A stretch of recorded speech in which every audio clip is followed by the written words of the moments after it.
Teman-teman, coba bayangin deh, misalnya kita baru selesai magang dan dapat uang 10 juta rupiah. Kira-kira uang itu bakal dipakai apa ya?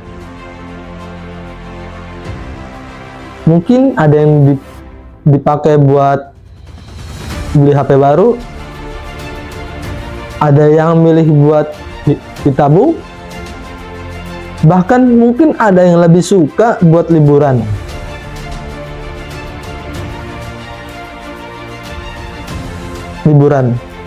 Tapi kalau pengen uang kita jadi lebih banyak, beranak pinak, atau bisa buat hindarin penurunan nilai uang, maka investasi di pasar modal bisa jadi pilihan yang tepat. Misalnya, ketika kita membuka aplikasi investasi, disitulah banyaknya pilihan, mulai dari instrumen saham, obligasi, reksadana, sampai ETF. Apalagi bagi yang pemula nih, pasti munculnya banyak pertanyaan. Apa bedanya? Apa kelebihannya? Dan mana yang lebih cocok buat kita? Nah, agar kita nggak asal pilih, hari ini kita akan bahas keempat instrumen tadi yang menjadi bagian utama dari pasar modal Indonesia. Kalau aku sih lebih tertarik dengan instrumen saham ya. Tapi pertanyaannya, saham itu sebenarnya apa sih? Jadi, saham itu merupakan bukti atas kepemilikan suatu perusahaan.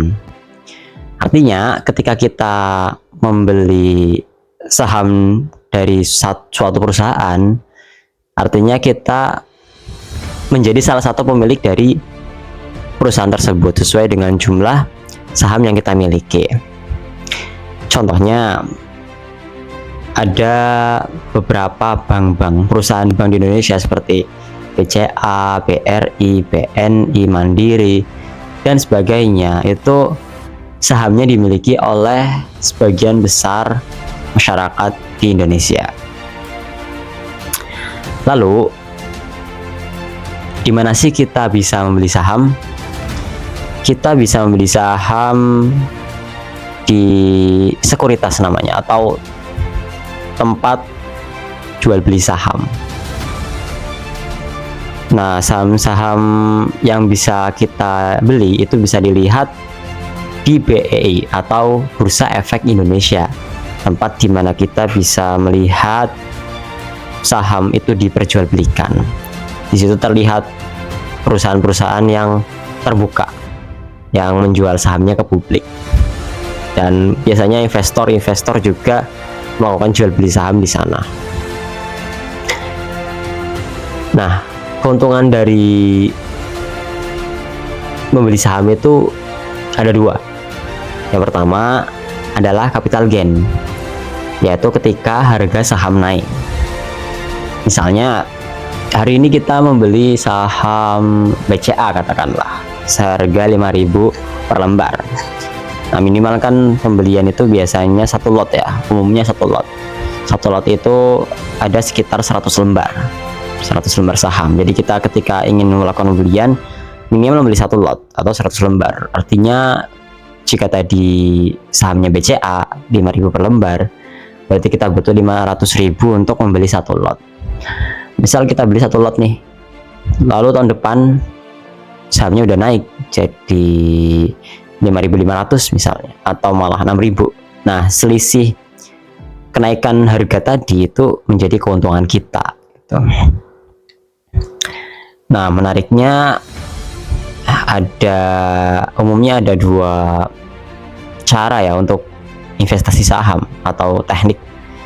Yang pertama, kita bisa menggunakan teknik analisa fundamental, yaitu dengan melihat kesehatan keuangan perusahaan. Biasanya ini digunakan untuk investor atau kita yang ingin berinvestasi dalam jangka panjang. Yang kedua ada analisa secara teknikal, di mana lebih berfokus pada pergerakan harga dan volume transaksi di pasar. Biasanya untuk investor jangka pendek gitu ya, atau biasanya istilahnya scalping gitu ya,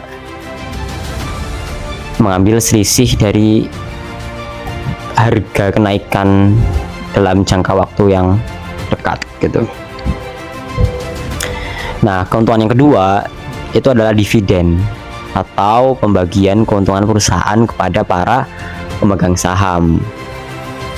Jadi biasanya di akhir tahun itu perusahaan mengadakan rapat, biasanya ya, rapat pemegang saham itu nanti kita juga bisa diundang di situ untuk menerima dividen atau laba yang perusahaan dapatkan gitu. Tetapi saham itu juga memiliki resiko, karena saham itu harganya bergantung pada kondisi ekonomi, baik secara regional maupun global. Contohnya saja kayak kemarin-kemarin IHSG atau indeks harga saham gabungan. Jadi gabungan saham-saham di Indonesia itu bisa dilihat melalui IHSG itu sedang tidak baik-baik saja ya. Grafiknya menurun karena kondisi ekonomi geopolitik yang tidak menentu. Oleh karena itu, kita sebagai investor atau calon investor harus cermat, harus teliti ketika ingin membeli saham. Harus dicek perusahaannya, harus dicek keuangannya, harus dicek pergerakan harga dan volume transaksi saham di pasarnya. Jadi harus benar-benar kita paham agar tidak hanya ikut-ikutan FOMO membeli saham. Kayak ada FOMO di sosmed, beli saham ini nih bagus nih, kita langsung all in aja gitu. Itu nggak boleh ya.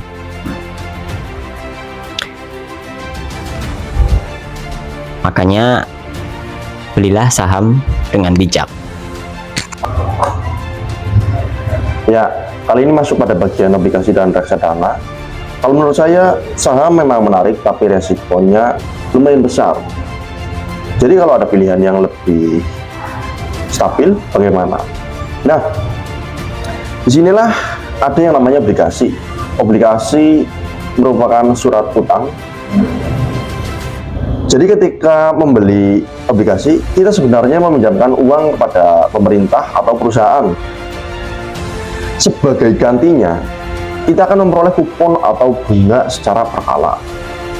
Contoh yang sering ditawarkan pemerintah Indonesia adalah obligasi negara retail atau sukuk retail.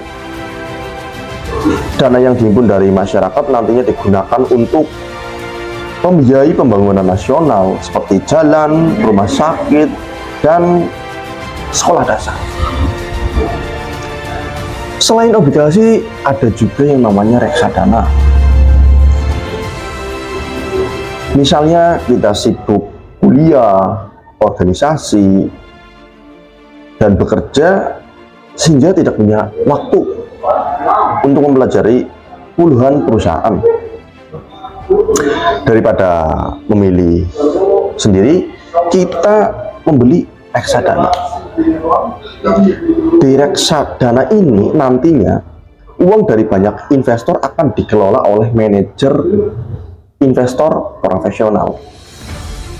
Jadi kita tinggal memilih jenis reksadana sesuai tujuan investasi, dan disitulah nanti sebabnya reksadana sering menjadi pilihan investor pemula. Selain 3 instrumen tadi, ada satu instrumen investasi yang sudah banyak dikenal, yaitu Exchange Traded Fund. ETF merupakan gabungan dari saham dan reksadana. Bedanya